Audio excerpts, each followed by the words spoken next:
little loss of identity, a little doubt, a little struggle. What do you kind of want to do? Um, and then for me, through training, through the game, I was allowed to, yes, hold on to that identity, but then start to mold it into something different because it I didn't know if I was going to get a pro contract. It's whatever work you put in and how far you want to go and push yourself and not stop and have that relentless pursuit, especially when you can't see the doings of your work each and every day, but just knowing that it's still compounding, still building. If you could stick with it and you could outlast everybody and you just with that self-belief, you could get anything. But it's the moment where you stop or others also stop. That's why you never win. And at the same time, that's where you actually never start to really lean into what you're truly capable of. So it really You are listening to the Bridging Impact Podcast, transforming leaders on and off the court with host Coach Furtado. Without further ado, let's dive in. Hello, everyone, and welcome back to another episode of the Bridging Impact Podcast. Today, I am coming to you from the future, recording with Coach Kuzz, Carrie Kuzz, 8 hours ahead in Scotland right now. She is the founder and director of Unbounded Athletes, a professional player development coach and former pro basketball player. I'm excited for our conversation today. Coach, welcome to the show. I appreciate you having me. It's awesome to be here. Right on. So let's start right from there. I always like to start with, talking about our own personal journeys. So with that being said, how has basketball made an impact on your life? Man, it's definitely been with me since I was 4 years old, to start kind of there. But essentially, the biggest thing with the game is that it allowed me to not only kind of build who I was, but at the same time, and more importantly, it allowed me to reveal who I really wanted to be, not only as a player, but especially towards my later end of my career and in my professional kind of days where it allowed me to understand that the game was really just kind of setting me up for life and who I really wanted to become beyond. And once that ball stopped bouncing, and when I decided to stop it and enter the new chapter. So, for everything that it's taught me from the discipline to sacrifice to doing things when you don't want to do it, it's all of that stuff translates to life. And that's something that I communicate very strongly to any athlete that I come along the lines with is that, yeah, it's a game, but really bigger picture, it's who you're starting to become as a person and who you want to continue to impact those around you and the world beyond the sport, really. So, 100%. No, I love that answer. And you talked about how it kind of revealed your some of your I don't want to say character, but just your personality and philosophy around life. And so, at what stage of basketball would you say you started recognizing and building some self awareness on who you are based on your relationship with basketball? it was definitely during the transition point I had after university and when I wanted to start my professional kind of career and pursuit.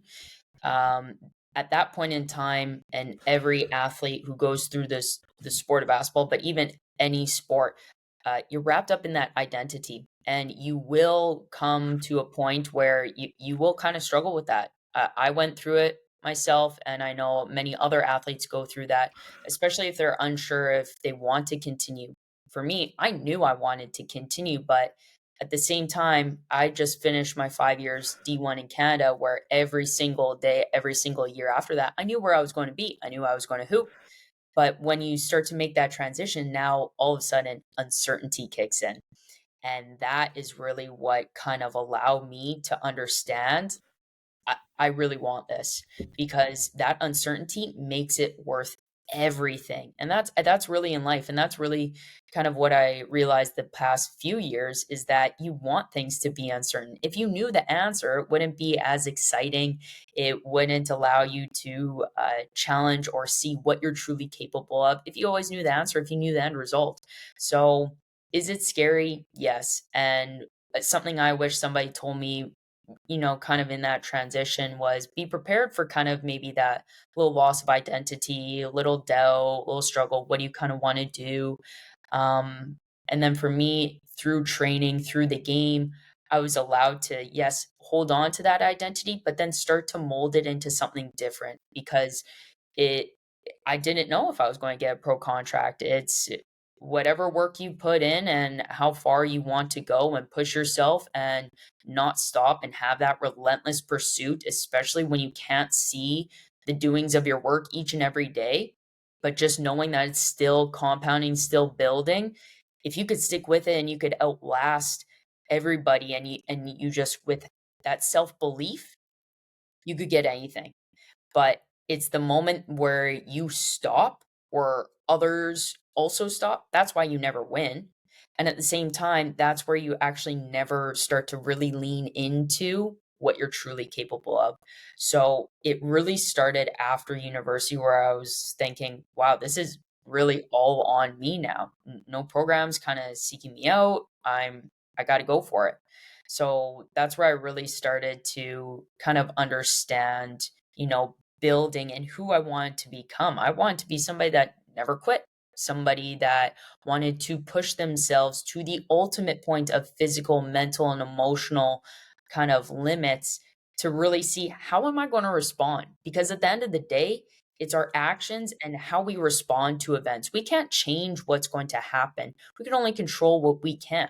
So your decisions, how you talk to yourself, the way with which you want to actually live your life, even through the pursuit of possibly train, that revealed so much to me. I learned so much, and I say to everybody, I learned the most about myself in those 4 years where I played professionally and was training to play pro that I would never trade for the world. Yes, were there hard times and sometimes where maybe I wanted it to go a little different? Absolutely. And I don't want people to go through some of the experiences I did. However, I wanted to just learn as much as I can so that any other young female behind me could have a better kind of more efficient and understanding of yeah, it could happen. It could become reality, but it doesn't have to go about the way that I had to. And so I do it for younger me. I do it for the younger female or the little boy who wants to play pro, especially the females, because there's scarce opportunities for females back when I was going and playing pro, but even more so, it was just kind of cool to see how much it's not becoming as scarce. It's still there. It's still growing. It's a growing game. It's great time for women in sport and basketball. But yeah, I would say the big thing that I allow athletes and communicate them to is who are you beyond the game? Because that's going to help start to identify you in and if there is that change and starting to kind of think how you want to carry yourself. How you carry yourself as a pro, as an athlete is the same as a person. I say the person in front of me first, then I see the basketball player. Then I see the athlete. So I never had that. And it was never kind of communicated to me in that sort of sense. And I just expressing that it's okay. It's okay to kind of try and find yourself because you are more than just that. Because if you allow the game, you allow bad training, you allow bad news to ruin you, that's all you become. And then you think life is over. Life is like it's a minuscule thing. You could still wake up in the morning, you could still see the sun, you could still walk, you're still healthy, you still have a roof over your head. Like it's just it goes beyond and bigger than basketball. And in my earlier days, I was so zoomed and so locked in and meticulous. Um, Something I wish I would have allowed myself a little bit to kind of have a little insight afterwards. But it's definitely that transition period when you have that identity. Right on. I mean, you dropped a ton of wisdom and a ton of, great opportunities for learning, I feel like. And I think going back to one of the first things that you were talking about is just like embracing that uncertainty. And I want Mhm. to, kind of go there with, you know, when you're starting your own, when you're becoming, transitioning between player and coach and trainer, when you're Mhm. starting unbounded athletes, there's obviously going to be some level of uncertainty because you have to go out and find your own, clients to train and all that. So what can you say about the vision that you had that you really wanted to relentlessly pursue being a player development coach for and build unbounded athletes? I essentially wanted, like, the reason why I played pro was two reasons. One, I wanted to play at the highest level that I knew that I could, and reach and see if I could get there. And it was always a dream of mine. And so that was, for me, that was a personal goal. The bigger part of me was to do it, as I mentioned previously, is to show how females could also play pro. And they are the same player and athlete as the male game. And back then, like, I talk as if I'm old. I'm not even old, but it's evolved so rapidly. It's amazing. But I didn't have somebody ahead of me going overseas to show me that it was real. I saw, I was always around sport. I saw, and I had friends, males going overseas, like dime a dozen, like all that. They have so many more opportunities. I didn't really have somebody to kind of say, oh, I could just follow their path. I could use their networks. I could learn from them. And there were only a few Canadians as well who were doing overseas afterwards. Because 5 years as a student athlete, D1 in Canada is the exact same as like NCAA. But like at that point, some people are done with the game. Some people don't want to pursue it. Some people want to actually start their other careers and lives, and that's totally cool. And I totally respect that. But if you have the opportunity and you still love the game, and you still love all the things that it challenges you in physically, mentally, and just like you absolutely still can play, I say do it. Do it while the opportunity is there, because the opportunity won't be there for as long as you think it will. Life will always be there. But if you could still have that passion, you still want to, why not? So for me, kind of, it was, I wanted all the females after me to see, oh, Carrie went this route. Carrie did this. Carrie actually did it. And it was just about a year ago with a talk with one of my mentors saying, like, Carrie, you have to understand, like, you have to really lean into being a female, being your past experiences, what you went through and pursued as a player, and the value you bring now as a player development coach and a strong female entrepreneur, and chasing all these wild, uncertain opportunities, like something like here in Scotland, where, yeah, it will get returned. You'll have to make trade offs in life, but you'll get that return. And so, to be that person, and I just heard this the other day and I absolutely love this saying, and it's really what I wanted to convey, but it sums it up completely, is if you could see her, you could be her. And so any young female who sees myself and who saw, hey, I played overseas professionally, coming from Canada, doing all that in our hometown, oh, I could do it, versus a male saying the exact same thing. It could be true, but they just, there's no relatableness there. And that's what I found as well. A guy could say it, I'm like, yeah, easy for you to say. You have all these leagues, you could do that. But it wasn't coming from a female. So that was the biggest thing, and why I really kind of wanted to play pro, is because I want to see a lot more female hoopers, and especially Canadian hoopers, play overseas, because there were so many great players I played against in university. And I was thinking, yo, why aren't they still hooping? Like, they're really good.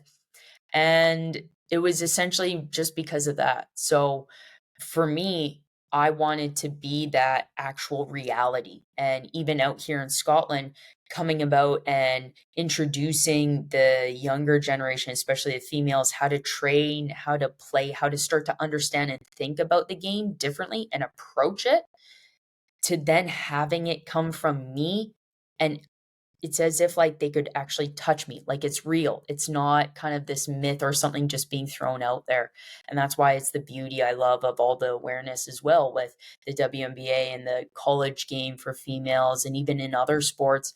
Like, that's the beauty, because females are actually starting to actually believe it when somebody says it. So that was my biggest thing on why I kind of started everything and kind of um, really my purpose for the younger generation. I love that.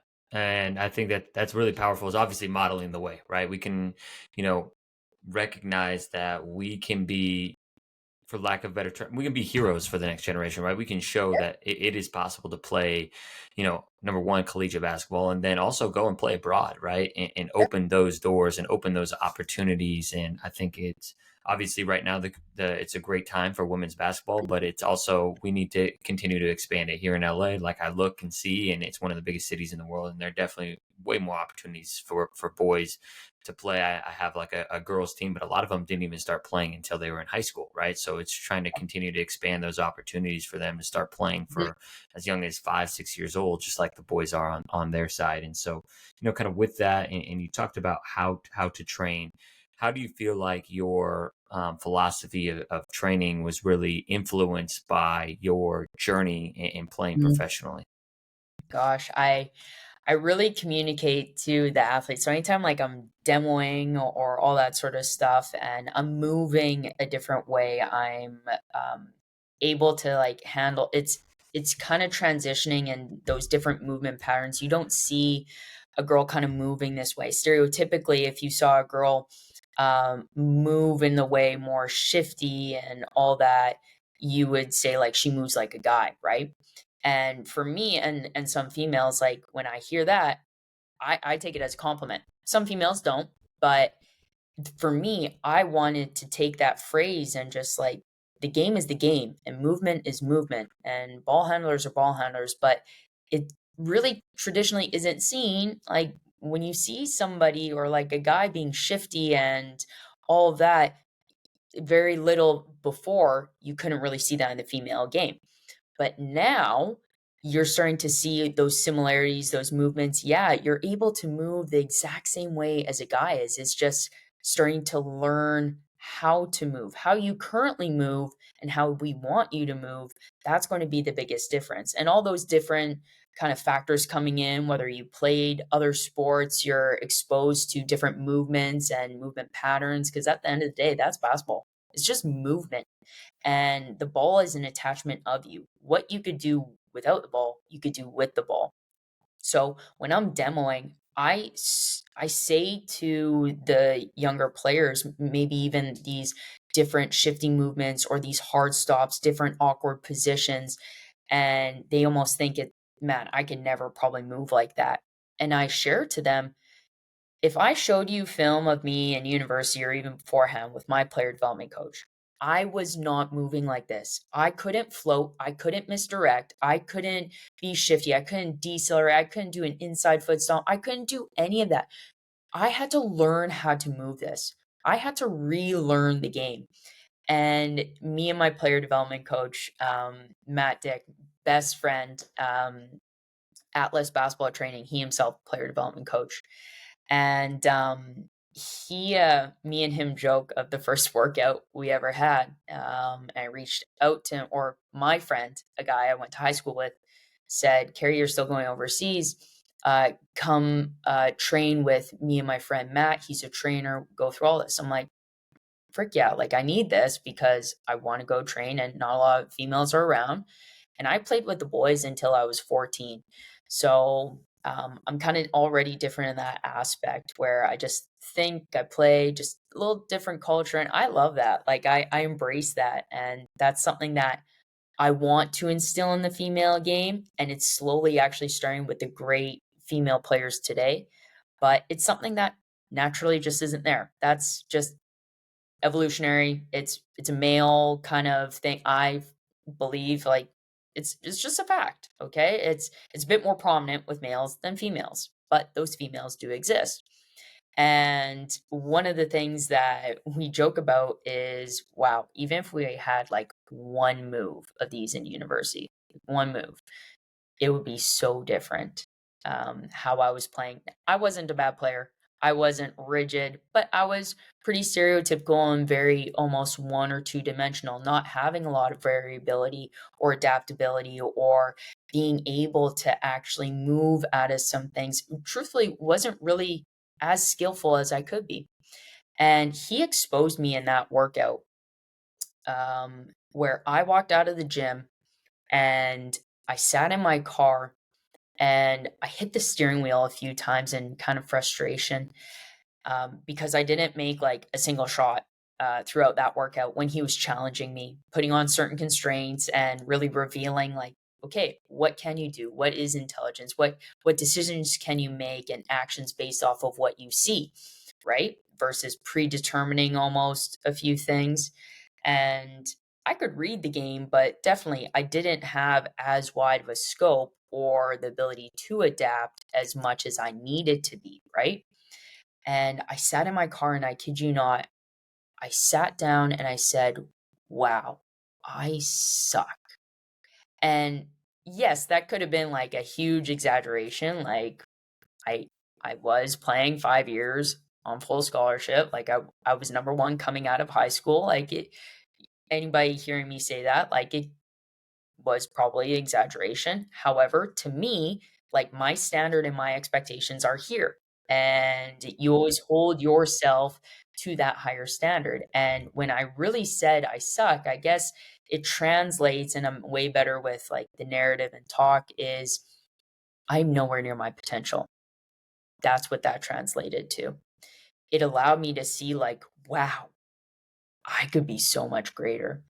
And the fact that it didn't scare me to the point of like running away, but it kind of scared me in that anxiousness of, oh, I I got to go for this. Like there's only all this upside to grow into that potential.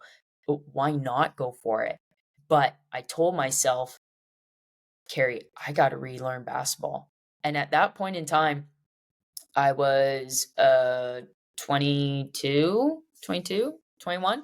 But I had 19 years or so of playing experience, and I told myself I had to relearn the game.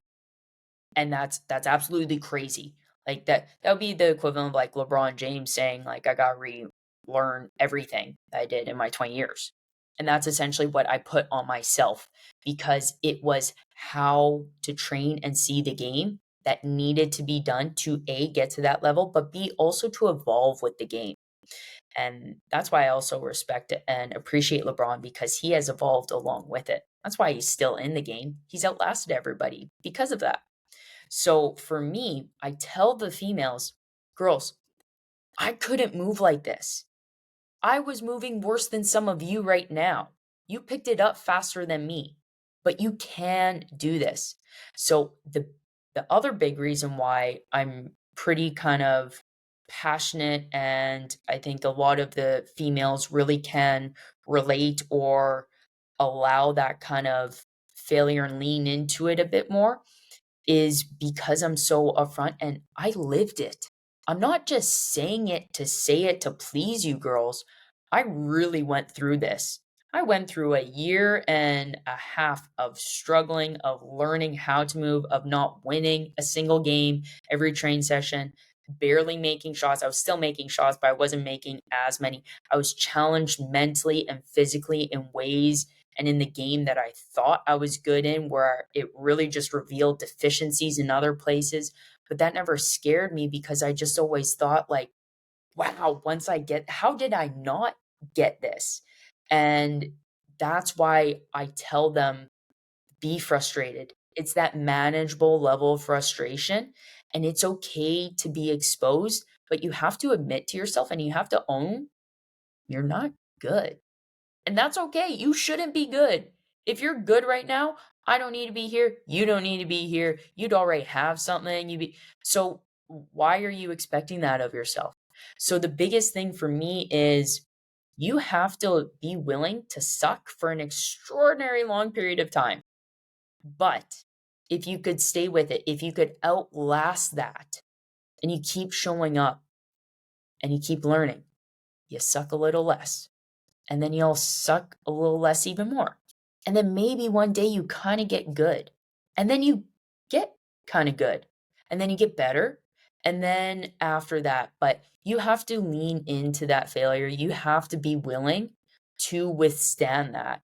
And because I personally experienced it, I think that's what allows the girls additionally to really kind of accept the style of training that I approach with, and they're really okay with it. And if it scares them, I say, then it's okay. Be truthful with yourself, own it. Then maybe you don't want it as much as you want, and that's okay. But you have to own it to yourself first and foremost. And if you can't do that and you keep fighting things, you'll never get it. You'll never grow into that potential, like I said, that I saw that you could be. You have to be willing to fail and you have to be willing to suck.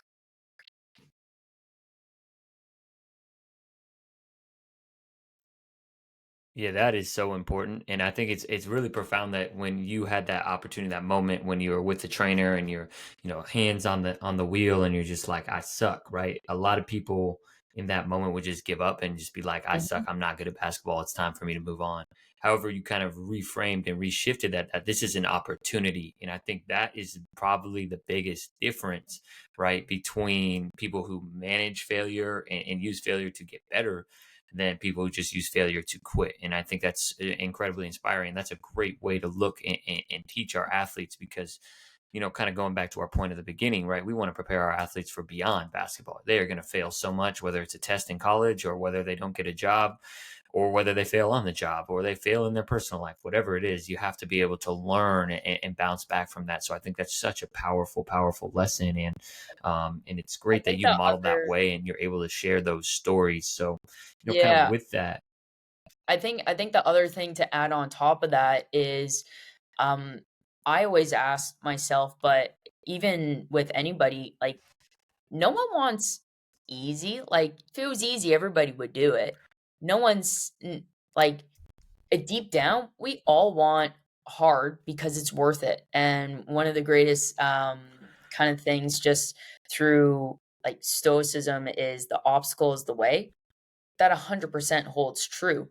If something is worth doing and worth wanting it, you'll endure it. You'll endure pain. You'll do whatever so that you could get it. But no one ever like said they want easy. Like, no, you want it to be hard because that's what makes it worth it. So it's finding those things that really actually fear you and looking it in the eye, facing it and leaning into it. And that is what really actually gets you to what you really want. But if you keep avoiding it, you'll also avoid all of your potential, the confidence, everything. So when you say, "Oh, I don't get it. I'm struggling for this." No, you do know the answer. And that's like me as well. I'm upfront and it stems from like just me like always having to be my own advocate and believe in myself around with the boys, to hang around with them, and to hold my own of, yeah, like if if you're not being truthful with yourself, you're not kidding anything. And if you're seeking for answers elsewhere, the only place you're trying it to avoid is really that tough conversation with yourself. Tough conversation I had was, man, I suck. And I could have easily, like you said, nah, screw man, he doesn't know what he's talking about. I'm a good player. Like I did all this, I could do that. And some athletes do that, but not all those athletes get to where they need to be. So I would always just encourage, like, hey, you don't want easy. If it's easy, you're in the wrong space.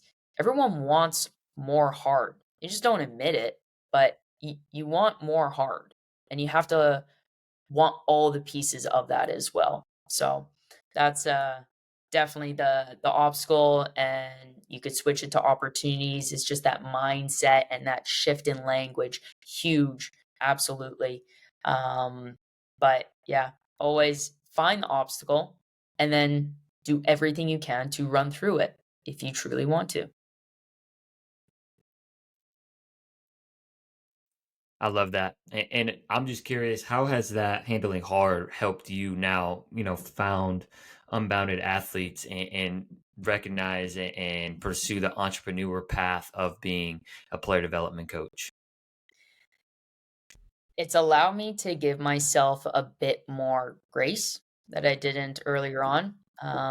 Knowing that it will be hard for a very long time, that it will suck. All those things that I experienced as a player, transitioning, as you mentioned, into life, where each and every day, like it's going to suck. But if you could continue to outlast it, then you'll eventually that day kind of stumble upon breakthrough.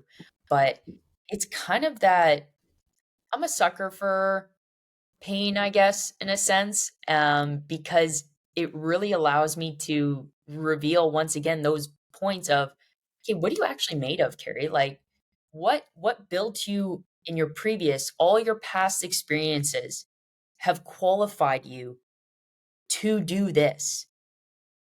And anytime I have any doubts, I think, okay, what evidence is there? What proof is there that this thought that I can't not do this? And if there is no proof, there is no evidence, and I'm silent because everybody, each and every day, the the most conversations you will have with somebody each and every day and throughout your lifetime is yourself. So if I myself cannot find any evidence that I cannot not do that, I can do it. But it just requires me to, okay, this is maybe going to hurt. I'm going to do all this work and it's going to be for nothing. I've experienced that many times before, but that's learning.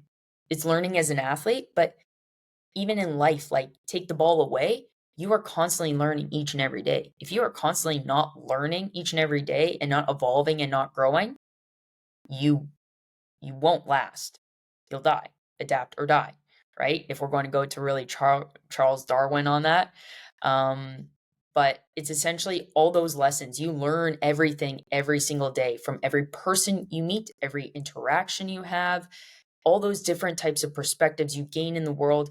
But for me, I had to realize, Carrie, my past experiences qualify me for being right here, which allows me to have no doubt and to go full on into the unknown because, hey, it's unknown. Like, who says I can't not do it? So, yes, there will be times where it's super hard, it's super frustrating. I have no idea if I'm even going in the right direction. Sometimes I don't. But that little return and that little investment one day that tells me that's evidence. That's that proof that I put back into that bank account of me that I could draw from anytime now I'm meeting a new kind of uncertainty, an opportunity of, oh, should I do this decision? What evidence do I got? What did I learn from the past that could allow me to then act on this decision? Because the more that I think about it, the more that it's gone, that I miss the opportunity, and that I'm avoiding something that I should really just be confronting. So it's having that ability to see what's in front of me, but to really understand, okay, I've done something like this before. I've learned something very similar.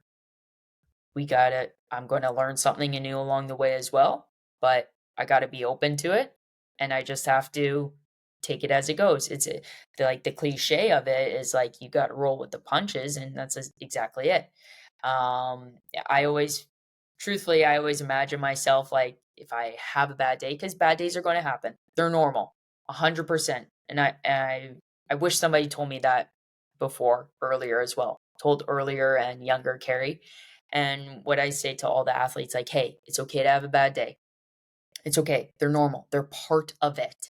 They don't define you. They don't erase anything that you did before. It's not really a setback. It's still kind of putting you in that right direction. But you have to be willing to really kind of zoom out and see it for what it is and not kind of have a feeling because those will come and go. It's like the wind. You don't want that. You just want what did you do in the past that's concrete that could allow you to validate that feeling, right?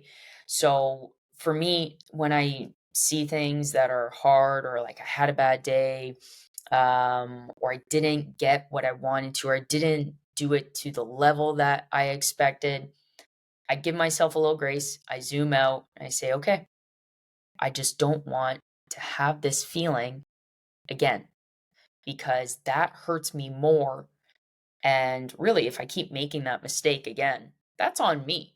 Like, so I deserve that pain. If I'm not going to change, I deserve that. If I'm not going to learn from it, I deserve that. But when I experience something hard, I just think, okay, this is moving me towards this thing, this goal, the path that I want.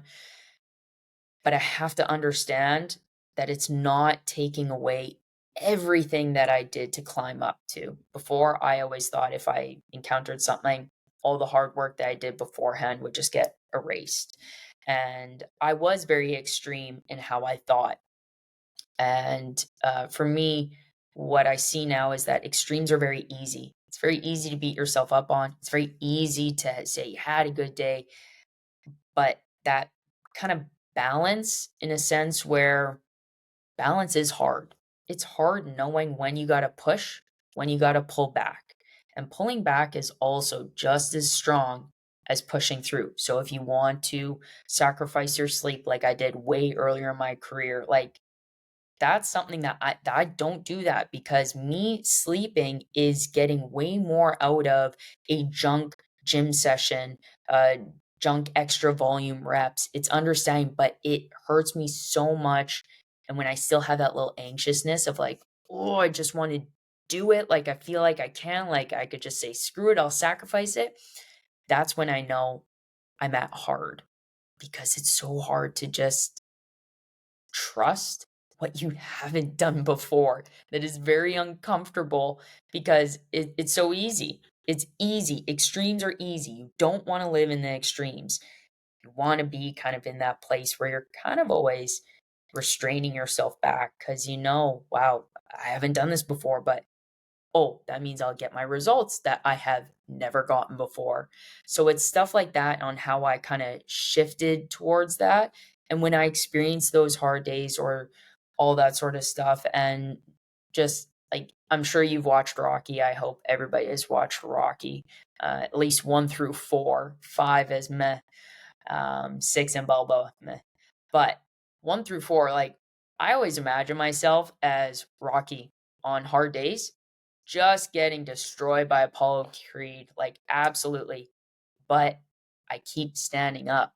I keep just coming back as much as I'm beat up. I just keep showing up for me, because I know future me is going to be happy. When the next day comes, I look back and I say, "Oh, I'm so glad I did that, because future me." So it's mentality, and it's kind of that mindset I always have, and communicate to my athletes in a different way that they could understand, where, hey, you're going to have a bad day. You're going to have a bad shooting day.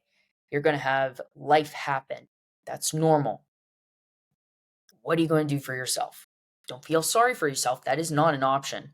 But what are you going to do for yourself that's going to have you thank you later? Have future you say, yes, win.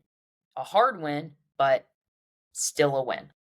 So that's something, it goes back to just wanting more hard, but you I just love have that. to keep coming, man.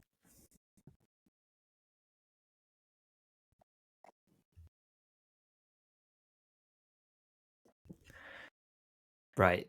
It's so important to just handle hard, and you've dropped so much wisdom about just continue to outlast and to continue to embrace hard and continue to plus one every single day and recognize there are going to be bad days, and that's a part of it.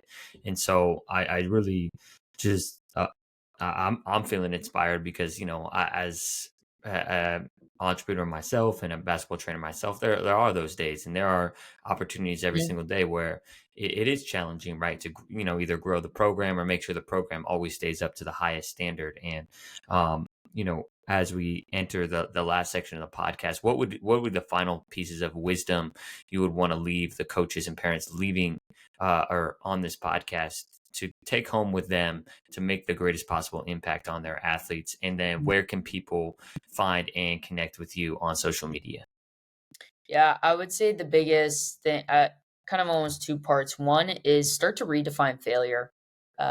Biggest thing is always having that negative connotation with it, but failure really is learning. Failure is challenge. Failure is lessons. You don't ever lose in a day. You may lose a basketball game, but You don't lose in life. You either win or you grab a lesson that day. And the more time you could spend on learning from those lessons and the less time you could do beating up on yourself and thinking you're a failure, thinking that you're not great right now compared to where your peers are, where you need to be stereotypically to get a college offer, I would just call BS on all that, because the only person that's stopping you or putting that ceiling on you is you. So I would say redefine failure, because if you're doing something different, if you're becoming your better different, if you're allowing yourself to say no more often, that's the other thing. That ability to sacrifice, saying no to the people, saying no to certain events, all the things that don't help build you. Be okay with saying no. Be okay with failure. Redefine that. So, something to communicate to trainers and athletes, even trainers ourselves. We're going to fail each and every day. The athlete may not know it. They may still think it's a great session. That's one of my mentors who told me that. They probably still think it's a great session ever. And you have to be a bit more kinder because you're still learning as well, Carrie. Even I'm still learning to this day. And so for me, reminding myself, okay, let's redefine failure here. It wasn't complete failure, but okay, there's this lesson. I could go from there. So I would say to the athletes, be okay with failing, redefine how it really is. It's more so lessons that it's teaching you. And it's inevitably still putting you towards your path of your goals that you want. If part two to it, you could continue to say no to everything that does not build you. No neutral moves, I always say. You're either having those people in your life because they're contributing to your goals and support it. You're having that network, you're doing the trainings, you're doing the sleep, you're going out, you're taking a step away from basketball, you're exploring a country one day, you're going to a beach. Everything. You say no to everything because it means yes to you and what you want to do.